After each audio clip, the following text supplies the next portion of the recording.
7 horas mais 30 minutos. Confira os destaques desta sexta-feira.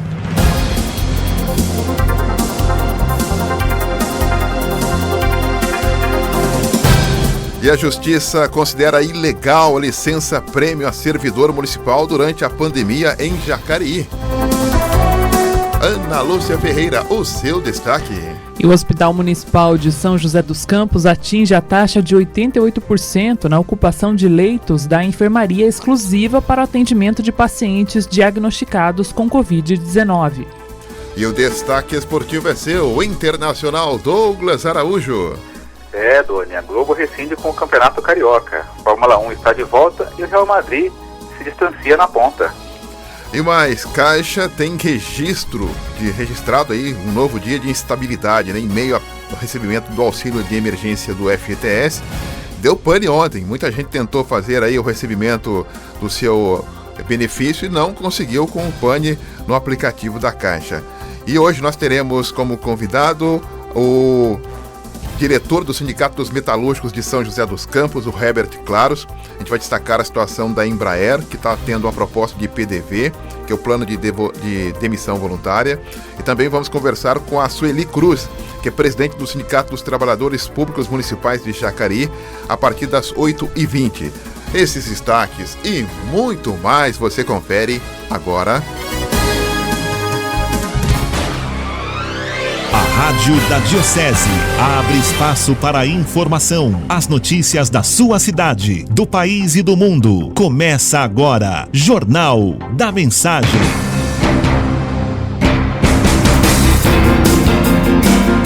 Sete horas mais 32 minutos. Olá, muito bom dia. Está no ar mais uma edição do Jornal da Mensagem. Hoje, dia 3 de julho de 2020, uma sexta-feira. O jornalismo da Rádio Mensagem tem a coordenação de Donizete Eugênio, mesa de som e dele, Robson Barros. Bom dia, Robinho. A editoria de esportes do Internacional Douglas Araújo, reportagens Ana Lúcia Ferreira e a direção é do padre Carlos Eduardo de Quadro. Jornal da Mensagem. Apresentação Donizete Eugênio. E você, nosso ouvinte especial, você pode entrar em contato conosco pelo nosso WhatsApp 974110125. Previsão do tempo. É isso aí, para começar a sexta-feira, previsão do tempo, segundo aí o CPTEC e INPE, hoje o dia clareou às 6h49, olha, demorou, hein? Tava escuro até há pouco tempo, 6h49, clareou, vai escurecer às 17h32, 5h32, e hoje a temperatura não deve passar dos 21 graus, portanto hoje saindo de casa, quem puder, é claro, agasalhado, hein?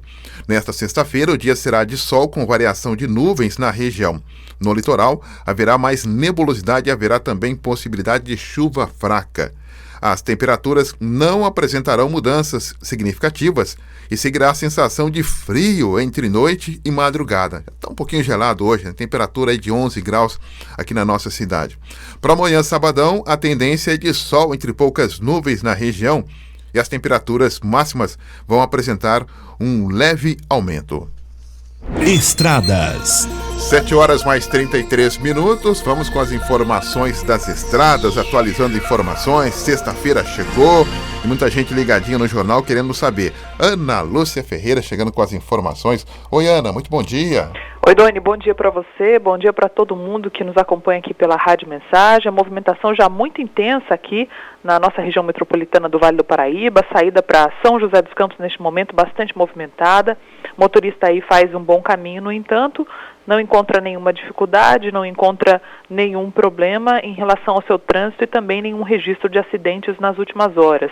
Destaque também, Doni, para alguns pontos de neblina, né, por conta desse período que nós vivemos aí de inverno, sobretudo nesses trechos aqui próximos ao Vale do Paraíba, retão de Jacareí também, o motorista precisa de um pouco de atenção, né, para conseguir transitar aí sem nenhuma dificuldade também. Mas mais importante, que não há registro de acidentes graves nas últimas horas. Mercado financeiro. 7 horas mais 34 minutos. Usuários do aplicativo Caixa Tem da Caixa Econômica Federal usam as redes sociais aliás ontem, né? Foi realmente uma reclamação total para apontar falhas na ferramenta, fundamental para o uso dos recursos repassados pelo governo federal durante a crise do novo coronavírus.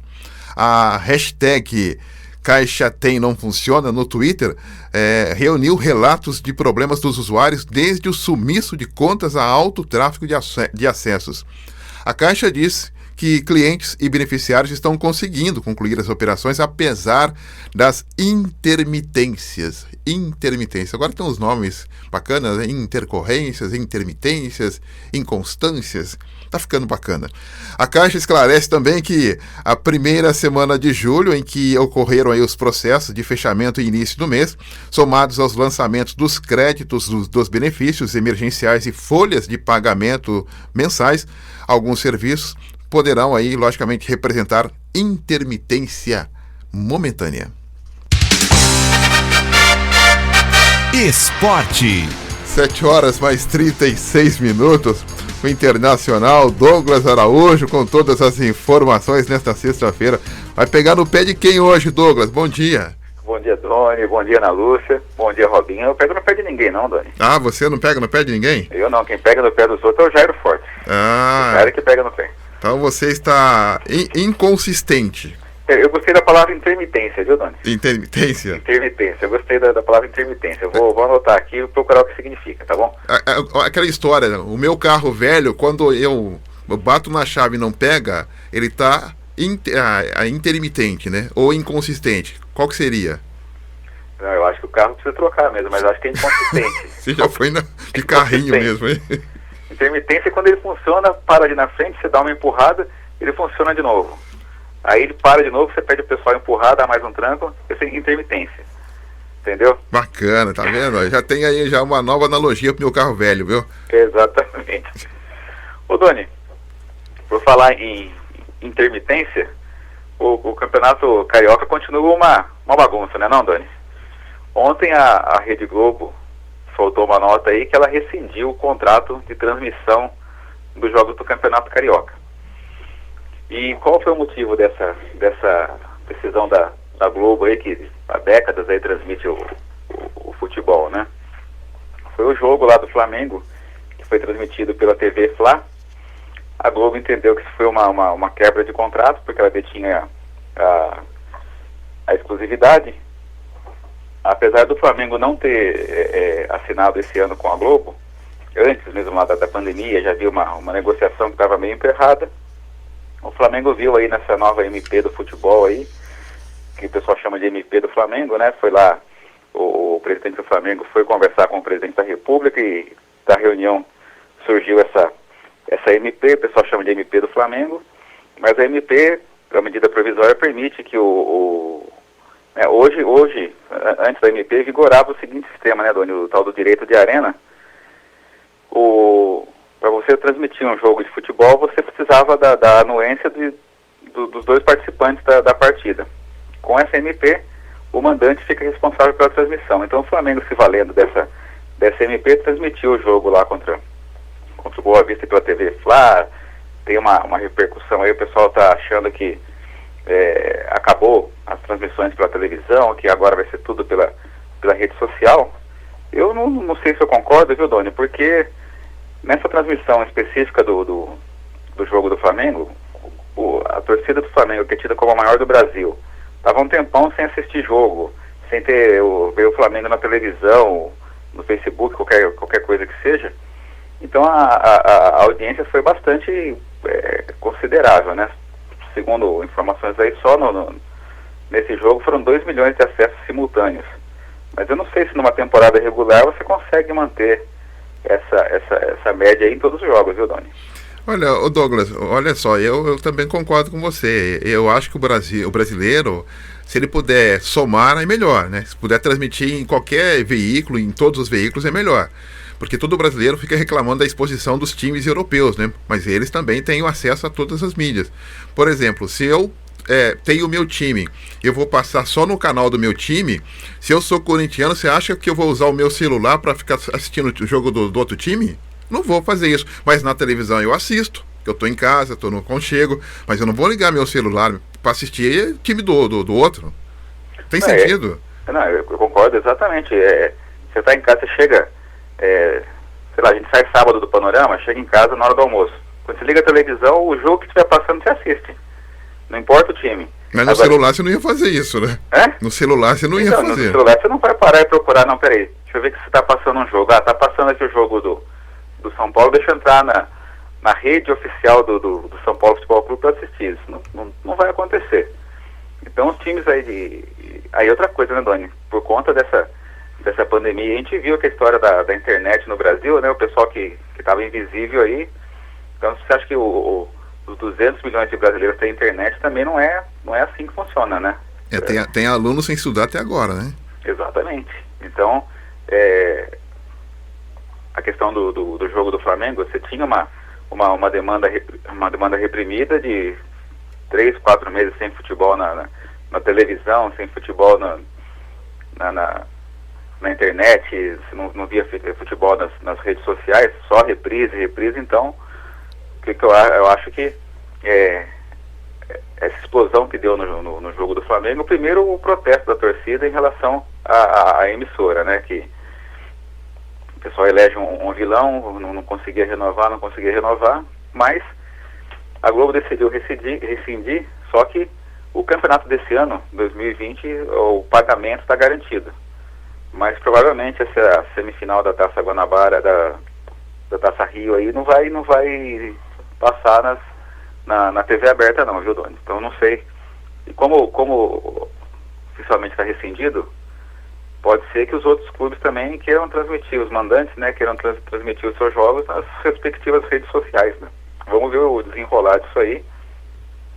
Mas o vice-presidente do Flamengo, Doni, já tem uma informação aqui que ele já deu uma amenizada, falou que a Globo é parceira deles de décadas e tudo mais, porque também, Doni, não é só o Campeonato Carioca, né? O Campeonato Brasileiro está chegando, o Flamengo está na Libertadores, se chegar lá no Mundial também a Globo é detentora dos direitos, então eu não vejo assim uma chance do Flamengo romper de vez nessa atual fase com a Rede Globo, não. Olha, Douglas, os times não podem ser ingratos com a imprensa. Os times têm popularidade por conta da imprensa. O rádio realmente fez muitos times, né? O rádio, principalmente, na cobertura. E a TV também tem o seu papel em relação à popularidade desses times. Então, o Flamengo, ele não vai jogar um campeonato dele sozinho, só de Flamengos. Ele vai jogar com outros adversários, com outros times. Então, se ele liderar algo que só ele ganha, que só ele é o gostosão, que só ele é o bom da boca, e sem pensar nos demais times, daqui a pouco ele vai ser campeão dele mesmo. Doni, dizem, né, que quando começou essas transmissões aí de jogos pela TV, o Campeonato Carioca passava muito no norte e no nordeste do Brasil. Então daí vem a grande popularidade dos times do Rio, fora do Rio. Só que hoje em dia, você vê aí aquela questão do jogador do Palmeiras lá, que marcou o gol lá na Suíça, o Arthur Cabral. Ele é considerado lá no Ceará o jogador que mais rendeu dinheiro para o Ceará numa venda. Parece que o Ceará, por conta dessa compra aí do Arthur Cabral, vai receber 13 milhões de reais, a parcela. Então você vê que os times estão se estruturando, né? O Rogério Ceni faz um trabalho lá no Fortaleza, o know-how que ele tinha aqui no São Paulo, ele levou lá para Fortaleza. Então os times estão se estruturando e, como você falou, hoje em dia o time local tá mais próximo da torcida, com rede social, mesmo a própria emissora, sei lá, compra os direitos do Campeonato Cearense e passa lá no Ceará. Então não dá realmente pro Flamengo achar que ele é o único time do Brasil. Pode ter mais torcida, mas não é o único time do Brasil. E se ficar uma coisa desproporcional, você acaba perdendo o gosto pela coisa, né, Doni, pelo campeonato. O campeonato que vai começar, você sabendo que o Flamengo vai ser o campeão. Você não vai... eu como torcedor não vou dar muita importância. Creio que vários torcedores pensam da mesma forma. Então o produto acaba ficando desvalorizado, não é? Ele tem que ser maioral dentro de campo contra os adversários. E fora de campo ele tem que unir todo o know-how dele para que todos cresçam juntos. A gente pode pegar aí nos derbys, Ponte Preta e Guarani. Quando um time está embaixo, o outro, notadamente, ele cai também, né? Porque ele não tem aquela concorrência. Então ele precisa do derby. Os times paulistas, a mesma coisa. Quando o Corinthians está muito bem, ele dá um chacoalhão aí no Palmeiras, no Corinthians, no Santos e no São Paulo, para que todo mundo busque ser dentro de campo. Agora o Flamengo está muito egoísta nessa situação. Ele tem que tomar muito cuidado. Essa história que você acabou de falar, a gente via muito no São Paulo, né? Sempre falei aqui nos microfones da mensagem que o São Paulo era exemplo para todo mundo. Então o pessoal que sempre brigou para chegar no São Paulo. E alguns conseguiram passar. São Paulo, por conta das administrações aí também deu uma queda, agora pretende se recuperar, no campo está se recuperando, tem eleição, então o pessoal realmente, você se mexer, você se mantém vivo, né? Se o Flamengo ficar também lá em cima, para ele não vai ter graça nenhuma. Não creio, né? Lá no panorama a gente fala, o Luiz fala que o Flamengo é uma andorinha de um verão só, né? Que esse ano não vai ser tudo isso que foi o ano passado. Por conta dessa história da pandemia, a gente não sabe como é que os outros times vão voltar, vão se preparar para o campeonato brasileiro. Mas essa rescisão da Globo aí também, viu, Doni? Foi uma resposta, um alerta para os outros times, né? Vocês querem romper? Eu também posso romper daqui. Vamos ver quem que pode mais. E essa queda de braço aí, não sei se é benéfica para o futebol. Para a TV, eu falo, vou transmitir o campeonato do Vietnã. E aí? Tem gente que vai assistir, mas não é aquela história de não vai ter a mesma audiência que tem, né? E você já acaba vendo comentários aí, né, que eu discordo, né, que o Campeonato Carioca não deveria existir, que não serve para nada. Muita gente gosta do Campeonato Carioca, aquela antiga fórmula, se ter a Taça Guanabara, a Taça Rio e fazer a final como é esse ano, né? Para mim é uma forma interessante para campeonatos estaduais, para campeonato de começo de ano, né? Não é essa fórmula maluca que é o Campeonato Paulista. E o pessoal considera como título, né? O cara é campeão da Taça Guanabara, a torcida comemora, campeão da Taça Rio, a torcida comemora. Se ganhar os dois já vira campeão carioca. Então, se fosse bem organizado, ajudaria bastante, viu? Vamos ver o que vai restar de tudo isso aí. Amanhã tem panorama esportivo? Amanhã tem panorama esportivo, Doni. 11 horas, né? Amanhã tem panorama esportivo 11 horas. E também o que tem hoje, amanhã e domingo, Doni, para quem gosta, é a Fórmula 1, viu? A Fórmula 1 está de volta. Quer dizer, está de volta não, né? Vai começar a Fórmula 1, o Grande Prêmio da Austrália lá em março foi cancelado. Então hoje aí os motores já estão roncando lá na Áustria, Doni. A gente vai falar, mas quem você acha que vai ser campeão da Fórmula 1 esse ano, Doni? É o Hamilton. Com certeza, né? Não tem... É o Hamilton. Quem vai ser campeão carioca? Então, só um desastre muito grande tira do Hamilton. A gente está vendo aqui nos treinos livres, ele já começa na liderança, viu, Dani? Tá certo, então. Pra variar. Bacana. Quem tiver pergunta com a rapaziada do esporte, amanhã às 11 horas, só ligar aí, cutucar no WhatsApp aí e questionar essa rapaziada do esporte. O Douglas, você volta daqui a pouco? Daqui a pouco a gente volta, falar aí do Real Madrid também, viu, Doni? E amanhã quem apresenta o panorama é o Fábio Vieira. Opa, Fábio Vieira, grande Fábio Vieira, o Perspicaz. Tá bom? Um abraço, Douglas. Um abraço, Doni, um ótimo final de semana para todo mundo aí. Bacana, um grande abraço, obrigado pela participação. Douglas volta daqui a pouquinho dentro do nosso Jornal da Mensagem também.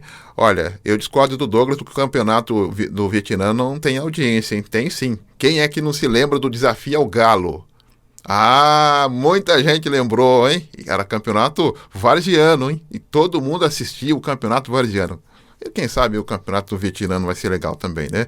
Vamos então atualizar informações. Vamos para a nossa redação. Ana Lúcia Ferreira já trazendo as informações às 7h49. Nosso ouvinte privilegiado quer saber em relação aí a essa preocupação aí do Covid-19, coronavírus. Como está a situação aqui na nossa região do Vale do Paraíba. Oi, Ana. Sim, Doni, a gente segue aqui de olho, né, nas informações, os dados atualizados. Bom dia para você e todo mundo que nos acompanha pela Rádio Mensagem. Olha, o Hospital Municipal de São José dos Campos atingiu agora a taxa de ocupação dos seus leitos de enfermaria exclusiva para o atendimento de Covid, nessa quinta-feira, na taxa de 88,5%. Na UTI, essa ocupação é de 66,1%. O aumento na ocupação acontece menos de um mês após o município acrescentar mais 36 leitos de enfermaria para a ala de pacientes com a doença respiratória. Na ocasião, havia 85% de ocupação, que cairia então para 44,73% com a ampliação.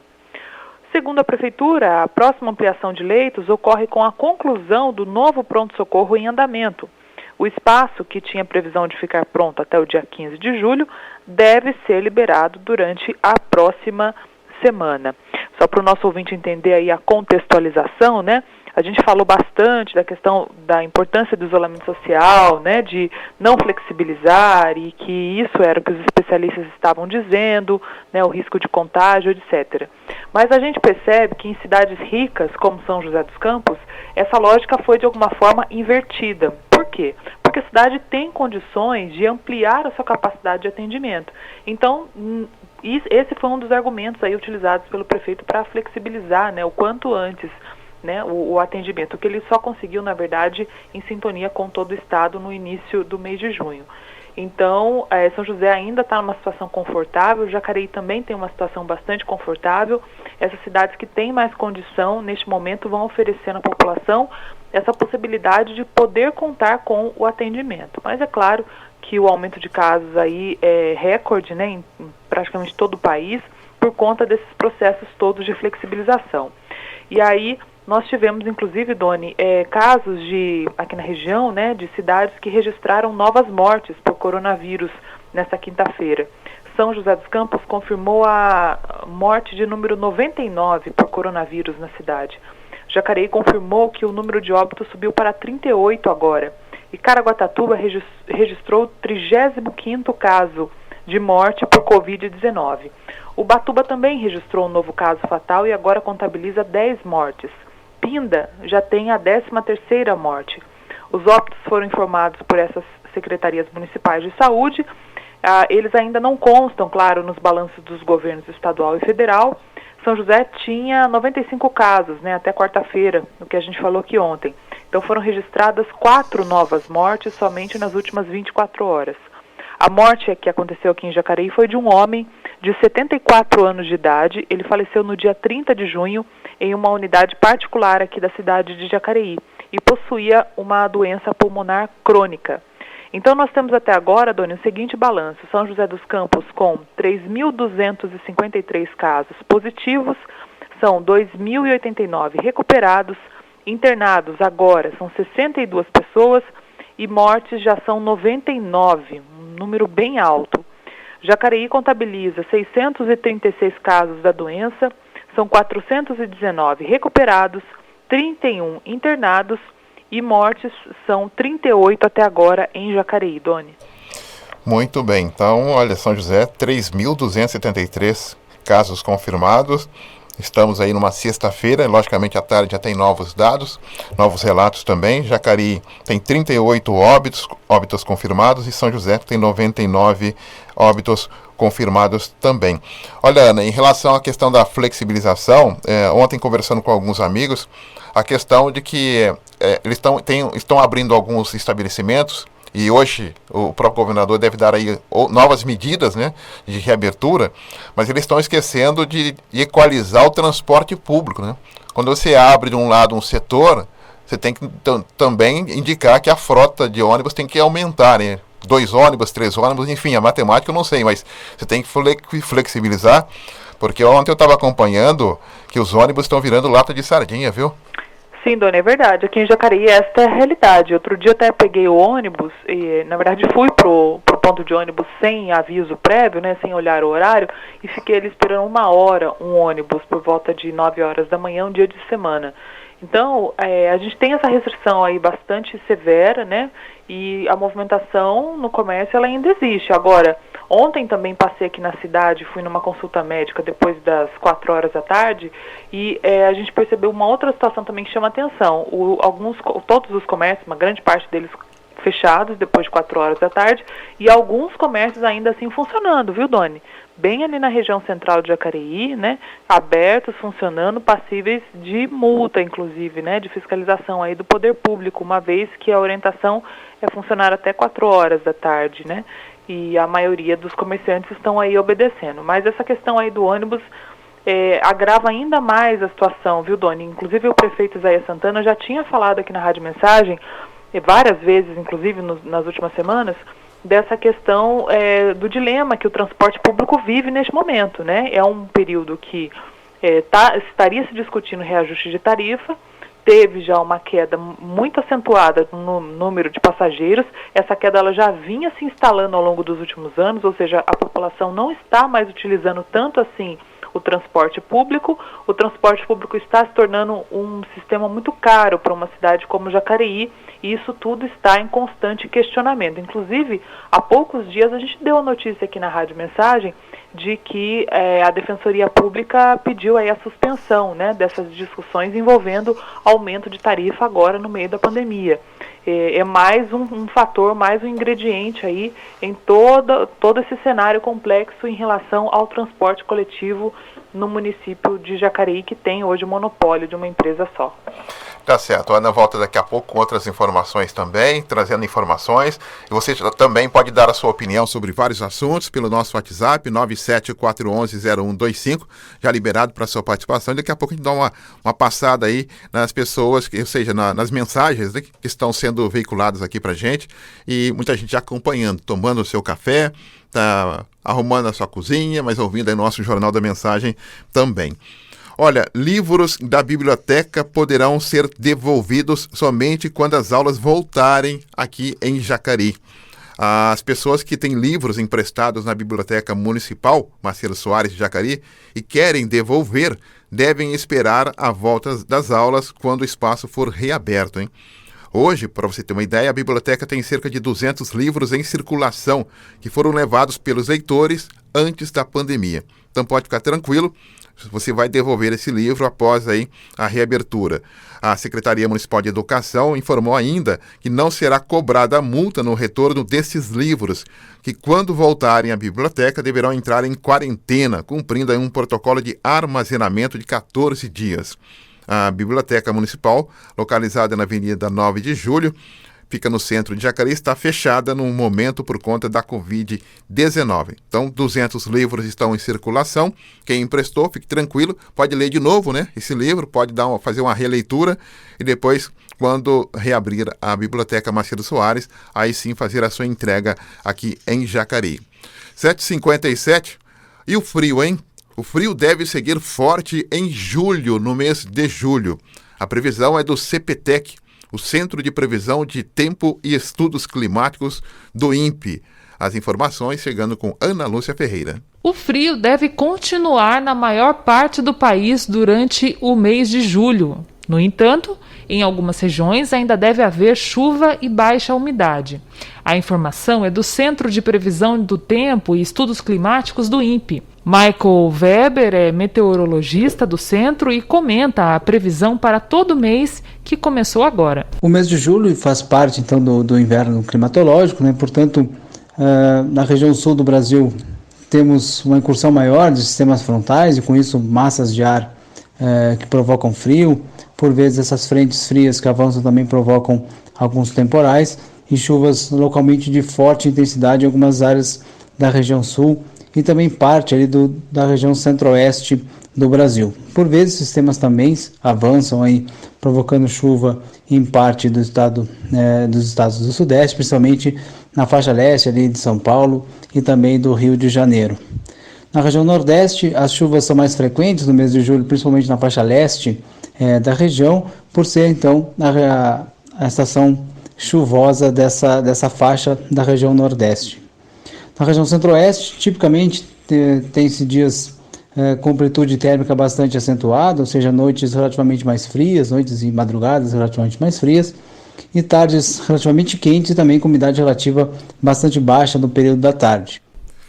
7h59, vamos a um breve intervalo e já voltamos com muito mais informação para você.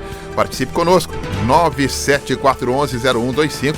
Daqui a pouquinho você também participa aí com a sua opinião, com a sua crítica e sugestão dentro do nosso jornal. Até já. Estamos apresentando Jornal da Mensagem. Você está na melhor programação, 1470. Mensagem. Voltamos a apresentar Jornal da Mensagem.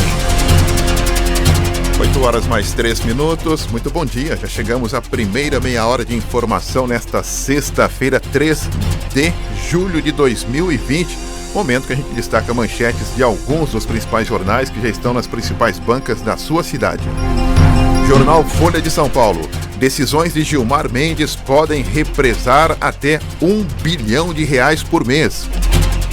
O Estado de São Paulo. Juro baixo no país faz brasileiros buscarem aplicações no exterior. Correio Brasiliense. Reabertura no Distrito Federal inclui restaurantes e escolas.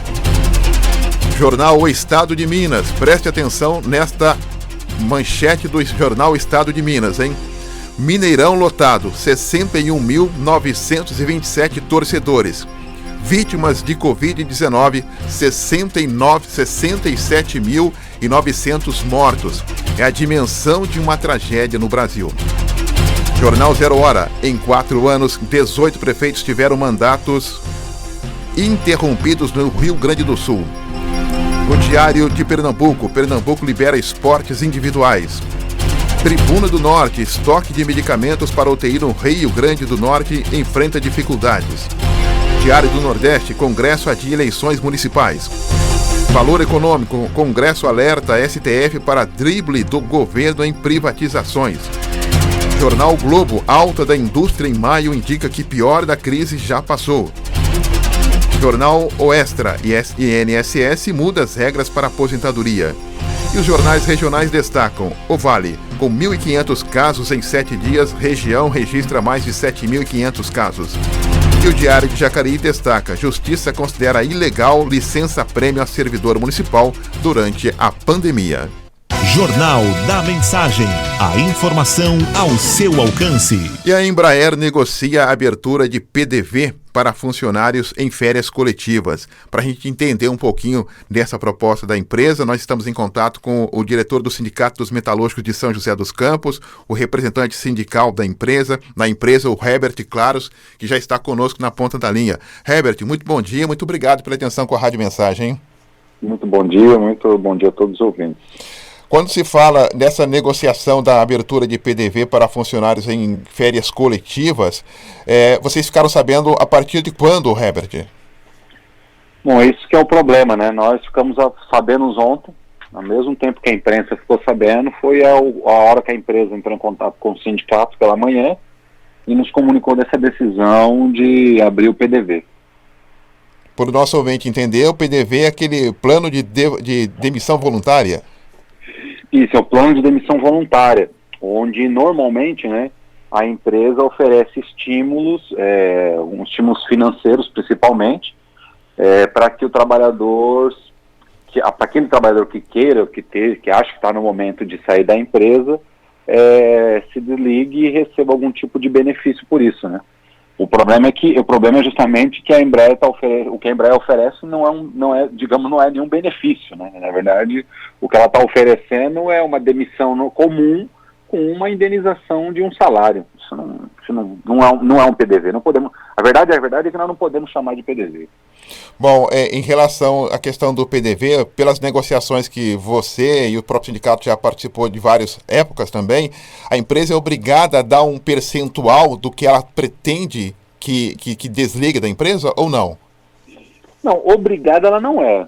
Ela pode oferecer o que ela quiser. Ela pode oferecer desde um saco de arroz na hora que o trabalhador é demitido, ou ela pode oferecer 2 anos de salário. Bom, isso varia de empresa para empresa, né? Diria também que não depende nem do sindicato, inclusive, porque a maioria dos PDVs que acontecem no país, não é por legislação, a empresa não é obrigada a negociar com o sindicato, então é uma política dela. Inclusive, a maioria dos sindicatos não gostam, né, de negociar PDV, porque negociar PDV é negociar demissão. E todo sindicato que se preze, porque a gente tem falado desse jeito, porque tem sindicato que não se preza, né? A gente sabe que tem muito sindicato, infelizmente, que usa do trabalhador para benefício próprio.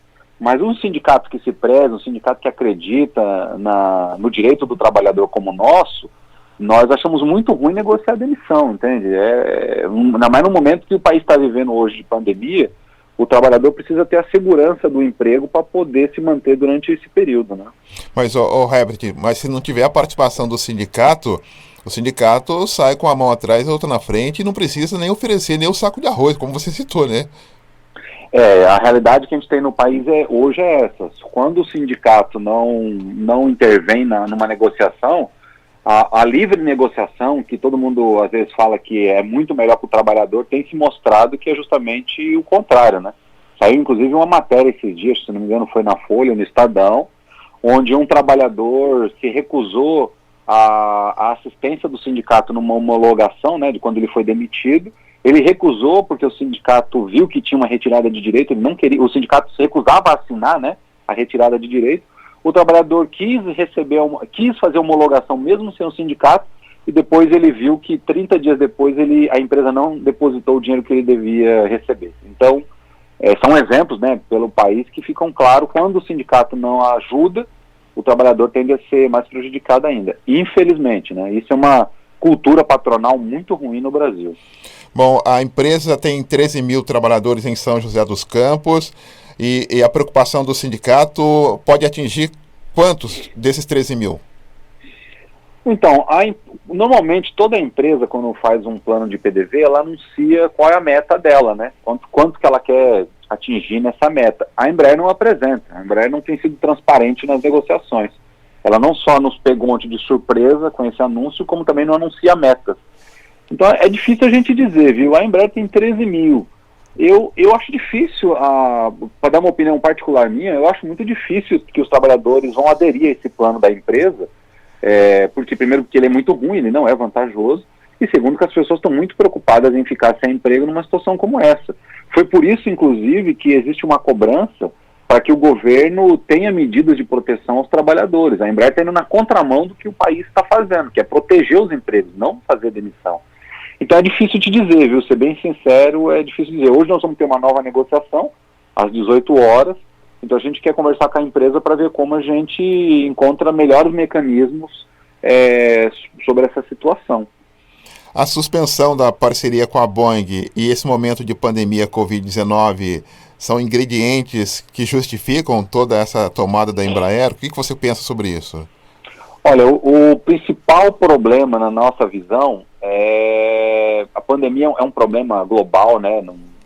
Isso é inegável, todas as empresas do mundo aérea estão com esse tipo de problema, mas o problema da Embraer não é esse, porque inclusive especialistas do mercado já dizem que nesse processo de retomada do turismo, dos voos internacionais, os aviões que mais se encaixam pela realidade são os aviões da Embraer, porque nós estamos vendo, né, que vão ser necessário nos voos um distanciamento maior entre as pessoas, né? E os aviões da Embraer podem se encaixar muito bem nessa modalidade. Então, digamos que a maior crise não é a da Embraer. A maior crise com essa pandemia está entre a Boeing e a Airbus. O problema maior da Embraer hoje é que ela tem uma crise financeira de no mínimo 500 milhões de dólares, porque ela, ao se entregar para a Boeing, porque a melhor palavra é essa, tá? O ouvinte tem que saber que a Embraer tentou se entregar para a Boeing. Quando ela fez isso, ela gastou 500 milhões de dólares. Isso é um absurdo, entende? É a mesma coisa que você vender o seu carro por um valor e antes de você entregar para a pessoa que você vendeu, você fazer melhorias no carro. Ninguém faz isso no mundo, certo? Se você vender uma casa, você vendeu do jeito que está e pronto, entende? A Embraer não, a Embraer se entregou para a Boeing, gastou 500 milhões de dólares para fazer melhorias, para entregar para uma norte-americana, e o resultado disso agora, como a Boeing desistiu do negócio, quem ficou com prejuízo somos nós. Então, a Embraer está querendo jogar nos trabalhadores um prejuízo que não é nosso. Não foi o trabalhador da Embraer que levantou o braço e falou, olha, eu quero que venda para a Boeing. Não fomos nós que fizemos isso. Quem fez foi a diretoria da empresa. Então, nós achamos que quem tem que pagar por essa crise são os acionistas da empresa. Foram eles que tomaram essa decisão. Não fomos nós, povo brasileiro. O trabalhador brasileiro não tem que sofrer mais uma consequência dessa, de uma atrapalhada da empresa, entendeu? Bom, eu sempre penso, Herbert, que se tem mão de obra qualificada, né, e específica é justamente quem trabalha na aviação, na Embraer, né? E quando se perde o emprego, a questão de recolocação no mercado de trabalho, ela dificulta justamente pela qualificação desse profissional, né? A mão de obra da Embraer, ela é reconhecida no país, né, no Brasil inteiro. A nossa região do Vale do Paraíba, ela é reconhecida pela riqueza tecnológica. E quando nós falamos riqueza tecnológica, nós falamos de mão de obra, né? É o pessoal do INPE, é o pessoal são os trabalhadores da Embraer, é uma mão de obra muito qualificada. E, de fato, isso nos preocupa. Porque, inclusive, há uns 3 anos atrás, acho que uns 3 anos atrás, nós, o sindicato, fizemos um estudo junto com o DIEESE, que é um grande departamento, né, de pesquisas, e nós chegamos a um número impressionante de que cada emprego perdido na Embraer significa 11 outros empregos que são perdidos no Vale do Paraíba. Eu estou falando em geral Vale do Paraíba. Por quê? Porque, imagina só, hoje na Embraer tem 13 mil trabalhadores. Para dar um exemplo bem bobo, tá? Para o ouvinte entender o problema de uma demissão na Embraer. Por exemplo, hoje é sexta-feira. A fábrica hoje está trabalhando de maneira reduzida, tá? Por conta da pandemia. Mas em dias normais, para dar um exemplo do ano passado, em dias normais, toda sexta-feira fazia fila de pessoas que estavam entregando salgadinho, lanche, pela manhã na fábrica. Porque quem trabalha em fábrica sabe, sexta-feira é um dia da gente fazer um lanchinho. Acho que nem fábrica, né?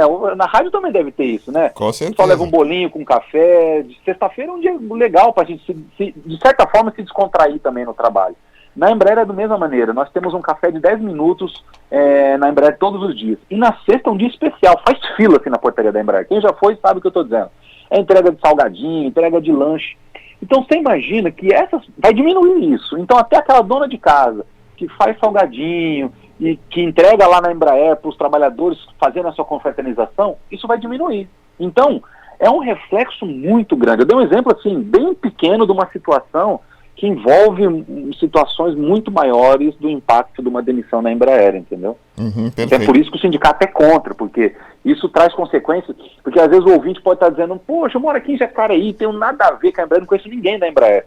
Ele está errado, porque uma demissão na Embraer, ela com certeza influencia toda a economia da região do Vale do Paraíba.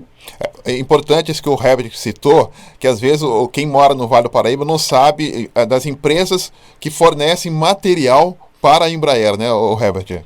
Não, viu, as pessoas não conhecem. Olha, nós temos as empresas que fornecem peças, né, que fornecem componentes para a Embraer, elas estão em todo o Vale do Paraíba. Jacareí tem muitas empresas, São José dos Campos tem muitas empresas. Tem empresas, por exemplo, de 20, 15 funcionários, entende? Às vezes você passa em frente de uma empresa assim, metalúrgica, você acha, nossa, empresa que faz nada. Às vezes daquela empresa pequenininha sai uma peça para um avião da Embraer, entende? Então é uma cadeia produtiva muito importante. Nós do sindicato valorizamos muito essa mão de obra, muito essa cadeia. E a nossa principal preocupação agora, no meio dessa pandemia, é que pais e mães de família não sofram com o desemprego. Vocês têm reunião, então, hoje às 6h, né? Isso, nós temos uma nova negociação às 18 horas. A esperança do sindicato é que a gente possa chegar numa conclusão melhor sobre esse tema. E a gente espera também uma sensibilidade da empresa aí em relação à situação. Tá ok. Herbert, obrigado pela sua participação conosco e sucesso para vocês aí, hein? Muito obrigado, um bom dia para todos os ouvintes, um bom final de semana. Bom final de semana, o Herbert Claros, ele é diretor do Sindicato dos Metalúrgicos, representante do sindicato na empresa, na Embraer. Então a Embraer possui hoje cerca de 13 mil trabalhadores em São José dos Campos e a empresa também não informou quantos estão em férias coletivas e que entrarão em licença remunerada, que é o grupo que está na mira do PDV, né, que é o Programa de Demissão Voluntária. Em nota, a Embraer informou o seguinte: a Embraer disse que, por conta da crise gerada pela Covid-19 em todo o mundo, e em particular na indústria aeronáutica, a Embraer vem tomando uma série de medidas para proteger a saúde das pessoas e manter a continuidade dos negócios. Desde março, a fabricante de aviões já colocou trabalhadores em home office, concedeu férias coletivas, adotou a suspensão temporária dos contratos e reduziu também a jornada de trabalho. E agora essa proposta de PDV, que é o Programa de Demissão Voluntária.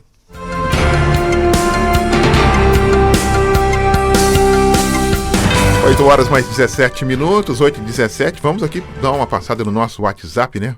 as nossas mensagens, muita gente participando conosco aqui. Bom dia, ontem estive no centro da cidade, em Jacareí, vi muitas pessoas sem máscara no supermercado, principalmente, pessoa com a máscara no queixo, e a multa, aonde fica? É a multa, aonde fica? Mas vai chegar, hein? Ainda vai ter gente, ainda vai ser multada e depois vai ficar reclamando, hein? Deixa eu pegar aqui também a participação da nossa ouvinte, a Marli, do Cidade de Salvador. Olha aqui, ela manda aqui, já tomando café e ouvindo vocês na Rádio Mensagem, trabalhando. Um bom dia a todos, muita saúde e muita paz. Amém. Obrigado, Marli, também pela tua participação, né? Outra participação aqui da Gislaine também, destacando: é um absurdo que os prefeitos só pensem em mudar a cor naquele plano de contingência em São Paulo. Os ônibus estão lotados de manhã. Ela diz aqui no São Benedito, né? Às 6h25 da manhã e depois somente às 7 horas. Os ambulantes, a maioria, não estão usando máscara. Olha aí, os ambulantes também, já estão retornando, né? Então, ela diz aí para a prefeitura cobrar justamente que as pessoas utilizem máscara. Aliás, né, o governo do estado determinou que desde ontem, a multa seja aplicada para quem não utilizar máscara, mas não conversou com os russos, né? Não conversou com os prefeitos de que modo e qual a metodologia que fosse utilizada para esse assunto, né? Para esse termo. Então a gente não sabe aqui em Jacareí, por exemplo, se vai ser PROCON, se vai ser a vigilância à saúde, se vai ser o pessoal de fiscalização, se vai ser a Guarda Civil Municipal. Ainda não tem um protocolo aí de quem será aí o responsável para multar uma pessoa sem máscara. Então é importante que possa se alinhavar essas informações, porque realmente já se viu e já se comprovou que a utilização de máscara é de fundamental importância para justamente quebrar essa sequência do crescimento do vírus em todo o estado de São Paulo e principalmente aqui no Vale do Paraíba. 8h mais 19 minutos, vamos a um breve intervalo e já voltamos com muito mais informação. Até já. Estamos apresentando Jornal da Mensagem. Você está na melhor programação, 1470. Mensagem.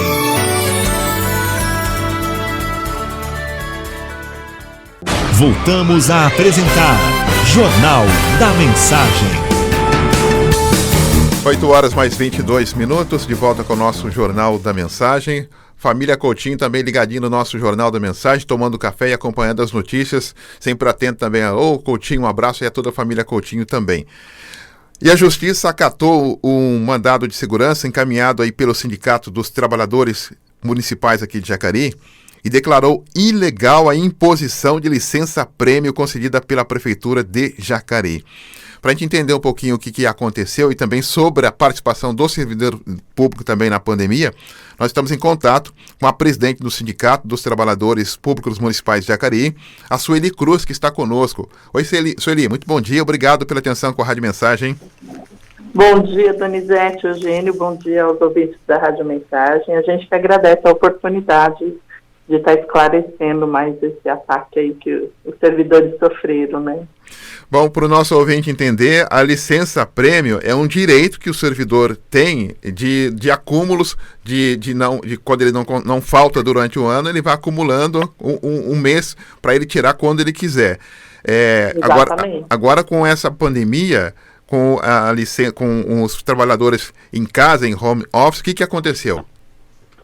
Olha só, a licença-prêmio, como o nome já diz, é um prêmio por assiduidade e bons serviços prestados que é concedido ao servidor público, uma vez que o servidor público ele tem a estabilidade, né, mas ele não tem vários direitos que tem na CLT. Então, esse é um prêmio que é dado por bom trabalho, por bom serviço e por assiduidade. E o que acontece? Durante a pandemia, já antes, né, Donizete, para a gente ser justo, o servidor público, os governos, sucessivamente, aí, desde a Dilma, vem numa hierarquia de ataque, tentando congelar salário, tentando tirar direitos, e a gente, inclusive, foi atingido já por vários por várias modificações que houveram aí durante a reforma trabalhista, a reforma da Previdência.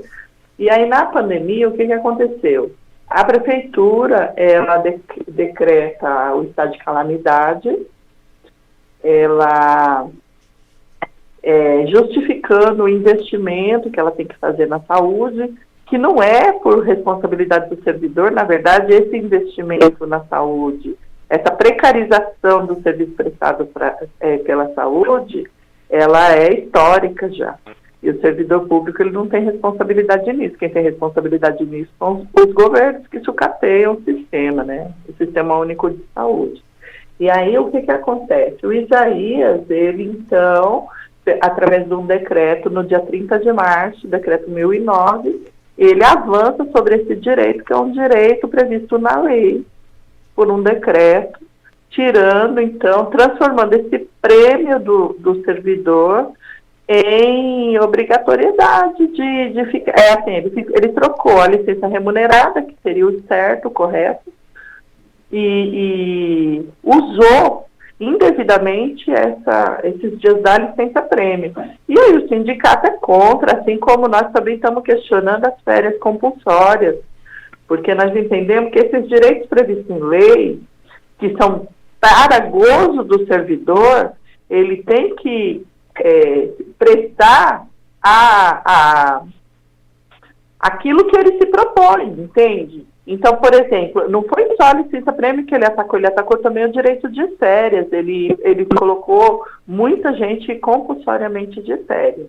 E o sindicato não concorda com isso. Nós achamos que a administração, ela não tem culpa da pandemia, e a gente entende, mas o servidor também não pode ser penalizado por conta das questões e assim, da problemática que a pandemia gerou. Né? Sueli, a Justiça considerou ilegal apenas a licença-prêmio, não as férias, né? Por enquanto, porque também nós temos, porque é um pedido de liminar separado. Né? Nós fizemos pedimos vários mandatos de segurança durante a pandemia, porque vários ataques foram assim impostos ao trabalhador. Então, o das férias, a gente não tem ainda julgamento, né? A juíza não julgou. Então, por enquanto, nós ganhamos o da licença-prêmio, porque, além dele atacar um direito do trabalhador, ele ser ilegal e indevido, como diz a resposta da juíza, ele também, de acordo com a hierarquia jurídica, ele também está errado, porque um decreto, ele não pode modificar uma lei, entende? O decreto, ele regulamenta uma lei, ele não pode de forma alguma modificar a lei. Então, no ordenamento jurídico também tem uma falha, né? Além de avançar no direito do trabalhador, ele também tem um problema de ordenamento jurídico. Então, a gente espera, e as férias a mesma coisa. Então, a gente, estamos confiantes de que vamos conseguir também o mandato de segurança positivo, para ser justa, né? A gente acredita aí que a juíza Rosângela Cássia vai ser justa com o trabalhador. A Procuradoria-Geral do município, da Prefeitura de Jacareí, já informou que vai recorrer dessa decisão. Em que instância que está esse processo todo? Porque, então, esse carnaval ainda vai para a avenida abaixo, né? Pelo visto, né? Sim. Nós não temos dúvida de que a prefeitura vai recorrer, até porque ela não gosta de perder, né? E, inclusive, nós temos ganho, assim, vários processos contra a prefeitura, porque tem muita coisa arbitrária, né? Na questão da segurança do trabalho, das insalubridades que eles tiraram aí. Tem muita gente que está retornando o benefício na justiça. E assim, a Procuradoria, a gente está confiante de que ela não vai reverter, não, porque é uma ilegalidade. E a justiça, ela não pode agir de maneira ilegal. Então, a gente, assim, eles vão recorrer, mas nós estamos confiantes de que a gente vai conseguir manter a decisão da juíza. Eu queria comentar, só que assim, Na verdade, o sindicato ele está entrando também com um recurso chamado embargo de declaração, porque, de acordo com a decisão da juíza, o benefício do mandado de segurança, ele apenas atinge, vamos dizer assim, os sócios do sindicato. E não foi o que a gente pediu, né? O sindicato, ele não tem essa prática de lutar ou de atender só o sócio. Nós entendemos que o sindicato, ele representa toda a categoria. E a gente teve, na decisão, ela fala que os afiliados do impetrante serão beneficiados. E aí, ela está inovando, né? Nessa decisão dela, que assim, não é uma prática da justiça, né? É descartar, botar só sócio, beneficiar só os sócios pelas ações do sindicato, e nós não concordamos com isso também, né? Então, embora a gente tenha ganho a ação, nós também estamos, assim, não estamos plenamente satisfeitos por conta disso, né? De que a juíza, ela exclui um setor grande, inclusive, dos servidores que não são sócios. E a gente entende que a associação, a entidade, ela é voluntária, a pessoa se associa se quiser. Então, não sou eu ou a juíza ou qualquer pessoa que pode obrigar o servidor a se associar. A gente acha que isso é da consciência, né, da categoria, e a gente gostaria que toda a categoria fosse beneficiada com essa decisão. Porque o ataque, ele foi sofrido por toda a categoria, não só pelos sócios do sindicato. Ô Sueli, então, você citou aí que a questão da insalubridade, que ainda não foi resolvida. Eu me lembro que desde a da administração passada, do ex-prefeito Hamilton, já teve problemas com a questão da insalubridade. E agora o governo Isaías também não resolveu essa situação ainda? Não resolveu, Donizete. Na verdade, é uma guerra sem fim, né? A gente continua e, assim, só consegue resolver se entrar na justiça, aí vira um processo jurídico e aí tem a perícia da justiça, aí a perícia concede, aí a prefeitura regulariza, depois tem que entrar na justiça para pedir o retroativo.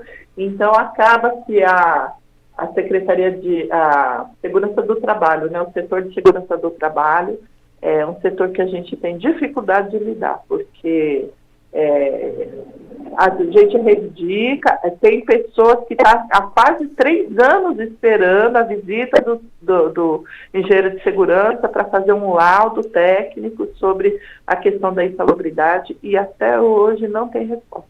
Então, se a pessoa não entra na justiça, dificilmente ela conquista esse direito. Ou seja, né? Foram pouquíssimos que a gente reverteu administrativamente. O sindicato ele entra individualmente, ele não consegue entrar para as pessoas atingidas, ou Sueli? A gente entra individualmente por conta a gente tentou algumas medidas coletivas, mas o que acontece? Por exemplo, a pessoa já se aposentou, então na época da perícia dela, ela já está aposentada, ela está fora do cargo, vamos dizer. E aí essa perícia, ela pode comprometer todos os outros servidores de mesmo cargo que executa a função insalubre. Então, a gente opta para a segurança do trabalhador entrar individualmente, porque cada caso é um caso, cada um é um serviço, e cada um, o perito vai analisar a forma, o local que ele trabalha, e se ele tem ou não tem o direito, entendeu? Tem uma pergunta aqui do César do Pitoresco para a Sueli Cruz, presidente do sindicato. Em meio à crise da pandemia, do coronavírus, e muita gente perdendo emprego, ele pergunta se essa questão que nós estamos abordando aí da licença prêmio sendo utilizada, não pode ser um esforço que o servidor público possa dar nesse período, e qual seria a contribuição a mais que o servidor público poderia dar nessa pandemia? Olha só, Donizete, eu não acho não. Eu acho que o direito do servidor tem que ser preservado, até porque o servidor público de Jacareí, ele tem dado uma contribuição compulsória desde o governo do Marco Aurélio, né? Durante, inclusive o prefeito recentemente comentou isso numa entrevista, Só no governo do Marco Aurélio, as perdas salariais do servidor público atingiu mais de 100%. Por falta de reposição de inflação, por falta de aumento de salário. No governo do Hamilton, nós tivemos grandes dificuldades também. Então, durante esses últimos períodos do governo do Marco Aurélio para frente, o servidor de Jacareí, ele caiu de terceiro melhor salário do Vale do Paraíba para o penúltimo. A gente perde somente para Caçapava. Então, o nosso salário, ele foi, assim, arrochado agonizantemente durante esses últimos 20 anos, né? Tanto que o Isaías, agora, quando ele entrou, assumiu, ele teve que fazer uma reforma administrativa, porque, inclusive, o salário base do servidor de menor referência do município estava abaixo do salário mínimo. Ô, Sueli, então, quem melhor atendeu o servidor dos três, Marco Aurélio, Hamilton e Isaías, quem melhor atendeu o servidor, na tua opinião? Olha só, durante o período, aí tem, assim, cada caso é um caso. Na questão do salário, não dá para a gente negar que a reforma administrativa, as duas primeiras fases que foram completadas, né, pelo Isaías, melhorou e reforçou o salário. Mas nós tivemos muito problema também nessa administração, que nem é isso que eu estou te falando. Na questão dos processos administrativos, agigantou-se, assim, a questão da lei da mordaça, né, que a gente fala, o servidor não pode fazer nenhum comentário numa rede social criticando qualquer coisa da administração, que ele vai para processo administrativo. A questão do assédio moral, muito grande, muito forte. Então, assim, se a gente for pôr na balança, cada governo tem a sua peculiaridade de ataque ao servidor público. Então, e o servidor público, ele está sempre ajudando e sempre abrindo mão. Tem a questão do sucateamento do serviço. A gente vê a PEC do congelamento do governo Temer, que congelou os gastos com município e estado por 20 anos, ou seja, nesses 20 anos o dinheiro é sempre o mesmo, mas a demanda de serviço ela aumenta muito e o servidor, ele que está na ponta da linha. Então, acho que a cota de sacrifício do trabalhador público, do servidor público concursado, ela tem sido dada já há muito tempo, porque a gente trabalha sem condições, a gente trabalha muitas vezes sem EPI. Nessa questão da pandemia, o que nós recebemos de denúncia de falta de EPI, e não foi só em Jacareí, a gente está assistindo isso no mundo todo, os profissionais de saúde sendo contaminados. Então, assim, eu acredito que a nossa cota de sacrifício, ela já foi dada, ela está sendo dada. Ficamos sem aumento de salário, nosso aumento de salário foi congelado até 2021, o nosso plano de carreira, o anuênio, então tudo já foi tirado da gente. Aí o direito ao gozo das férias, que é para você, e da licença-prêmio, que é para você se refazer, que é para você respirar, que é para você passear, visitar seu parente, fazer uma viagem para sua família, arrancado dessa maneira, a gente não pode concordar. Sueli, outra pergunta chegando aqui para Sueli Cruz, presidente do Sindicato dos Trabalhadores Públicos Municipais de Jacareí, sobre a Previdência, o reajuste da alíquota da Previdência do Instituto, que o governo federal obrigou a todas as prefeituras a fazer o reajuste. Aqui em Jacareí vai para 14%. O que vocês acharam disso? Então, na verdade é isso, né? Essa luta a gente perdeu o ano passado. O sindicato, por diversas vezes, convocou os servidores públicos para greve geral, para se manifestar, para participar das ações de rua, dos movimentos que tiveram em defesa da Previdência, né?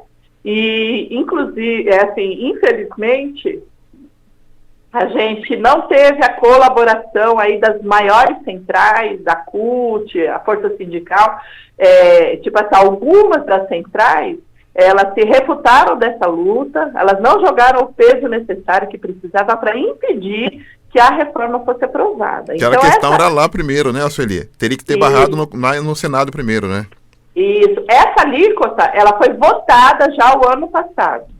Agora, o que a gente condena aqui na administração? É que este debate, a forma como foi feito esse debate, na verdade, no fechar das cortinas do mês, o prefeito envia sem nenhuma discussão pública, sem nenhuma discussão com o servidor, sem fornecer números, sem fornecer dados, nem para os vereadores, entende? Então, ele mandou o projeto de última hora. Ele alega que ele ficou esperando por causa da pandemia ter uma alteração de um prazo maior dessa portaria, que não aconteceu, mas acontece o seguinte, está votado, nós sabemos que essa luta, que essa guerra nós já perdemos, no entanto, faltou transparência nesse processo. Então, o servidor, ele não sabe por que ele vai ter esse aumento de alíquota. Não foi feito esse debate com ele. E esse debate, quem tem que fazer é a administração pública, né?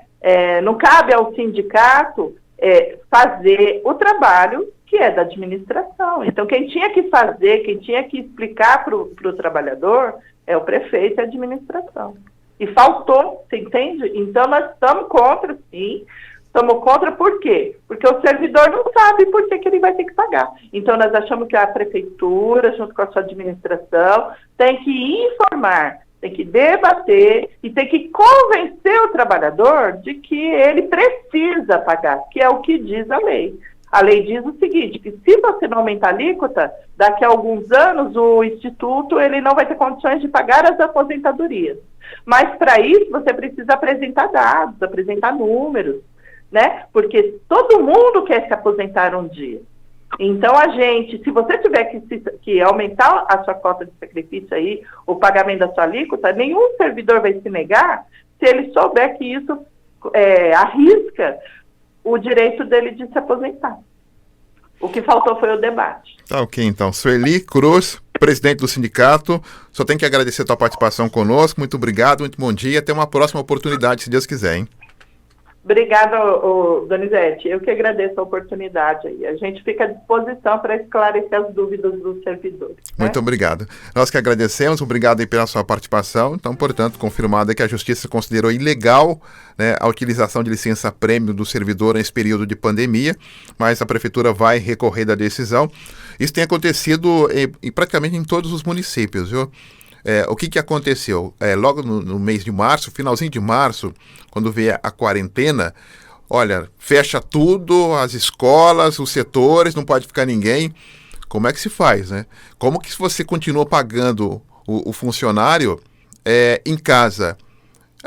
O servidor público tem uma analogia, tem um estudo diferente do privado, né? Tem um estudo diferente do privado. Então, alguns prefeitos têm feito isso. Olha, quem tem licença para tirar, já tirou, já colocou junto. Quem tem férias vencidas, coloca junto, férias vencidas, então tira agora. Porque tá todo mundo acertando o carro durante o jogo, né? Ninguém consegue, porque não tem muito o que fazer, tá acertando o carro durante o jogo. E a licença-prêmio é um direito do servidor, né? Previsto na legislação e no estatuto. E, segundo aí a informação, ele não pode ser utilizado de forma como convém ao empregador. Só que a licença-prêmio é o servidor que pede, né? Ele faz o pedido, quero tirar aquela licença-prêmio em tal período. Mas dessa vez tem a pandemia, então tá aí junto com a pergunta do César, né, em relação a isso da contribuição, né? Às vezes tem que entender um pouquinho mais. Como a Sueli disse, é um direito? É um direito. E se é direito, então tem outra discussão. Mas aí tem os dois lados da moeda também. E vamos aguardar aí os próximos capítulos, porque a Prefeitura vai recorrer, consequentemente aí essa fila vai andar ainda por muito tempo. 8h43, vamos a um breve intervalo e já voltamos com muito mais informação. Daqui a pouquinho nós vamos falar um pouco sobre o teste de remédio contra o Covid, que busca voluntários em São Paulo, hein? Daqui a pouquinho a gente vai falar sobre esse assunto. Até já. Estamos apresentando Jornal da Mensagem. Programação de qualidade é aqui. Mensagem. Voltamos a apresentar Jornal da Mensagem. 8h mais 46 minutos. Vamos com o Douglas Araújo nessa segunda parte. Esporte. Alô, Douglas, chega mais.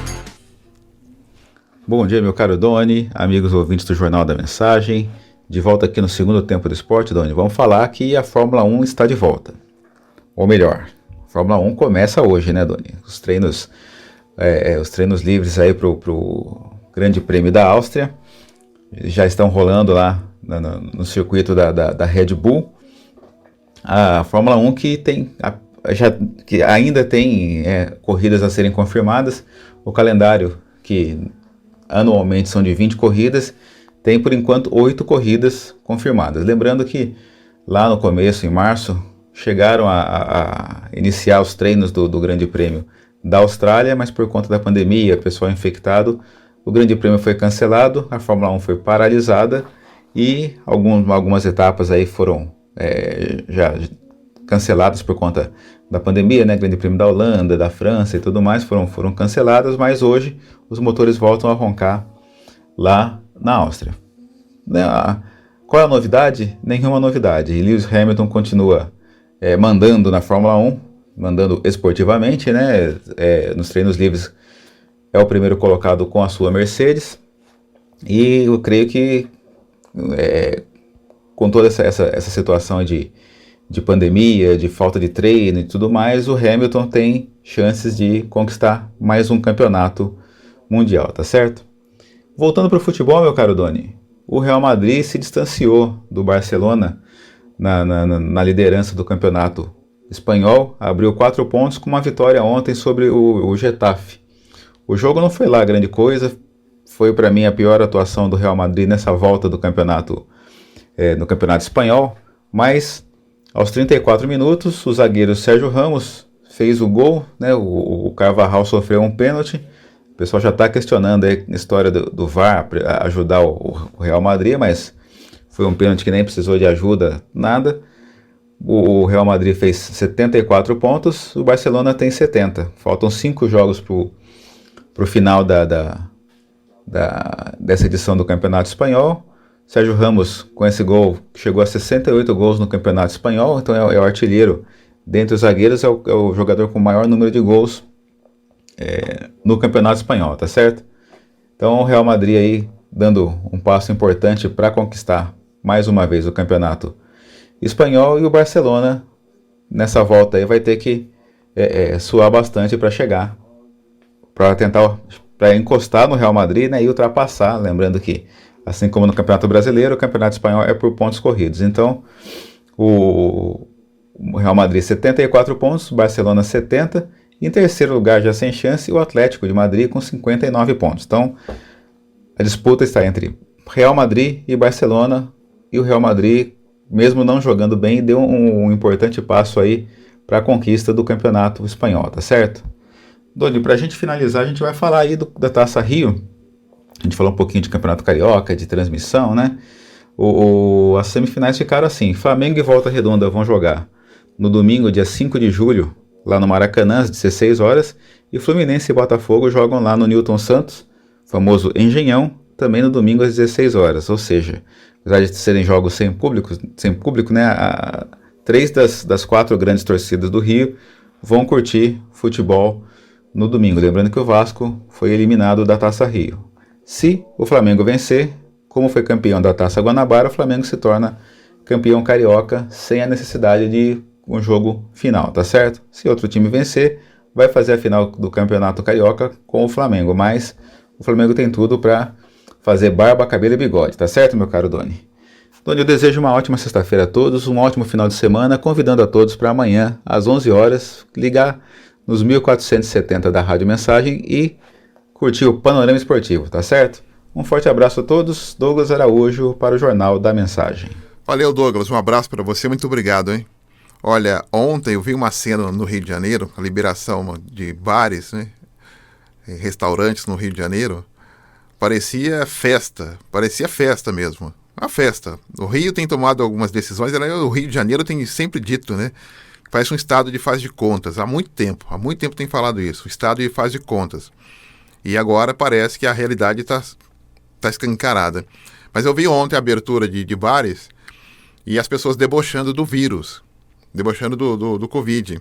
Então, pessoal na rua, muita gente amontoada, máscara nem pensar, porque estava todo mundo nos bares, né? As pessoas ingerindo álcool, bebendo, então não tem como usar máscara. Então, o que eu quero dizer é o seguinte: eu não vou ficar surpreso se tiver uma final do Carioca, se o governo do Rio de Janeiro liberar para torcedor. Eu não vou ficar surpreso, hein? Não vou mesmo ficar surpreso, porque o Rio de Janeiro tem tomado decisões complicadas. Então, com essa abertura ontem e com a semifinal do Campeonato Carioca já chegando, se afunilando, eu não vou ficar surpreso se para a final do campeonato se ficar Fla-Flu, Flamengo e Fluminense, eles liberarem 50% da capacidade do estádio. Vamos ao intervalo, Robin? Já voltamos com muito mais. Até já. Estamos apresentando Jornal da Mensagem. Esta é a melhor sintonia. Continue com a gente. Mensagem.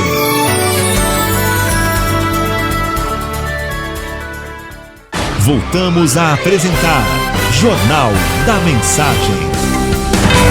8h55 e o teste de remédio contra a Covid busca voluntário em São Paulo, hein? O hashtag 500 voluntários já é organizado aí pelo Ministério da Ciência, Tecnologia e Inovações. E o objetivo é comprovar a eficácia da nitazoxazina no tratamento da Covid-19. Vamos ouvir então a matéria de Vitor Abreu. Uma caravana de 500 voluntários chegou à cidade paulista de Guarulhos. Esta caravana, organizada pelo Ministério da Ciência, Tecnologia e Inovações, tem como principal objetivo reunir pacientes com sintomas leves da Covid-19. Sintomas como febre, tosse e fadiga. O objetivo é unir essas pessoas para participarem dos testes com o medicamento nitazoxanida. O medicamento foi identificado como uma importante arma contra o Covid-19 por pesquisadores do Centro Nacional de Pesquisas em Energia e Materiais. Foram analisados mais de 2.000 fármacos e nos testes in vitro, esse medicamento reduziu em 94% a carga viral nas células infectadas pelo coronavírus. Ao lançar os 500 voluntários já em Guarulhos, o ministro da Ciência, Tecnologia e Inovações, Marcos Pontes, ressaltou a importância de testar o medicamento neste momento. Por que é importante participar como voluntário? A partir do momento que nós testamos in vitro, aqueles deu 94%, a gente passa então para testes clínicos, que são a última etapa desse processo, é para ver como ele funciona nas pessoas. Então, há necessidade específica de se ter testes clínicos feitos de forma científica, com um protocolo internacional, de forma que, uma vez testado, comprovado no Brasil que essa droga funcione, ela possa ser utilizada também em outros países. Nós temos esse contato enorme com os outros países, e eles estão testando outras coisas. No momento que eles conseguirem coisas lá, eles vão passar para a gente também, e é assim que funciona essa união.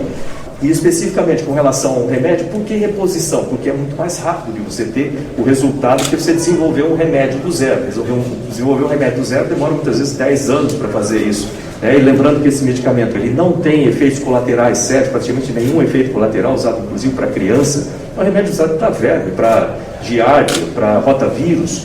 É um remédio muito simples, que não tem esses efeitos colaterais. Tendo os resultados científicos, nós teremos esse remédio a curto prazo como uma ferramenta para os médicos. Moradores de Guarulhos e região que foram diagnosticados com Covid-19 ou que estejam com sintomas como febre, tosse e fadiga e queiram ser voluntários nos testes com esse medicamento, devem ir ao Centro de Especialidades Odontológicas, que fica no bairro Pimentas. O teste é gratuito e os pacientes serão acompanhados por 8 dias. A caravana 500 voluntários já passou por São Caetano do Sul, em São Paulo, e Juiz de Fora, em Minas Gerais. 8 horas mais 58 minutos, é que todos nós esperamos, né? O mais breve possível aí a vacina, pelo menos aí para o final do ano já tem essa expectativa, já tem vários testes sendo divulgados e diluídos aí por todo o país, pelo mundo todo. A gente espera aí o mais breve possível também. Para fechar o nosso jornal, vamos à redação de jornalismo. Oi, Ana. Pois não, Ana? Sim, Doni. São Sebastião publicou um decreto com medidas para flexibilizar a economia do município. Entre as liberações está o funcionamento da rede hoteleira com até 50% da sua capacidade. O retorno da gratuidade do transporte público aos idosos, a partir de 60 anos, também está incluído. Foi incluído também o retorno dos taxistas aos pontos fixos previstos em lei, incluindo a rodoviária de São Sebastião. O retorno do funcionamento dos hotéis, pousadas e similares, com lotação máxima de 50%, e retorno também do funcionamento de restaurantes aos sábados e domingos, das 11 da manhã até as 3 horas da tarde. Fica autorizado o funcionamento de padarias e afins para a prestação de serviço de café da manhã, com lotação de, no máximo, 30% do espaço. Na última sexta-feira, o prefeito de São Sebastião, Felipe Augusto, publicou um decreto determinando o fechamento das praias, além de outras medidas mais restritivas ao município. A justificativa dele era o abuso por parte da população que não estava respeitando o isolamento social. De acordo com o boletim divulgado pela Prefeitura no último dia 1º, São Sebastião possui 557 casos confirmados de coronavírus na cidade, com 9 mortes até agora. Muito bem, e com essas informações a gente coloca aqui um ponto final no nosso Jornal da Mensagem e, logicamente, aí fazendo uma reflexão, né, que a gente não pode dar de ombros. Mais de 60 mil mortos no Brasil já, mais de 60 mil mortos no Brasil. Então a gente fica muito preocupado que os governos não têm essa sensibilidade, essa empatia. Para você ter uma ideia, em relação à Segunda Guerra Mundial, nós perdemos 450 pracinhas, 13 oficiais e 8 pilotos, e 12 mil feridos nos combates de soldados brasileiros lá na Europa. Isso numa guerra, né? A Segunda Guerra Mundial, que foi uma das terríveis, né? Uma terrível guerra. E agora nós estamos aí com essa luta contra o coronavírus e tem mais de 60 mil pessoas já mortas em todo o território nacional. E até o momento os governos e os políticos não se entendem. Nós estamos praticamente já há 7 meses falando do Covid-19 e ainda não tem alguém que dá a liderança objetiva nessa cruzada contra o Covid-19 no Brasil. Ou seja, é o governador que fala de um lado, o prefeito fala do outro, aí o outro do Distrito Federal fala do outro lado, aí um outro abre do outro lado, outro fecha do outro lado, aí o outro flexibiliza do outro lado, e os números só aumentando, Ou seja, famílias que estão enlutadas, famílias que não conseguem chorar os seus entes queridos, e os governantes pensando no pleito eleitoral que acontece no final do ano de 2020. 60 mil mortos, não são 10 nem 15, são 60 mil mortos. Muita gente, e os governantes ainda não se atentaram para a preocupação do número de mortos no Brasil em relação ao Covid-19. Nós voltamos daqui a pouquinho às 10h30 da manhã e depois ao 12h15 com o programa Falando de Vida. Um grande abraço, obrigado pelo carinho, obrigado pela sintonia. Fiquem todos na paz e tudo vai passar. Fiquem com Deus. Tchau, tchau. Você acompanhou o Jornal da Mensagem.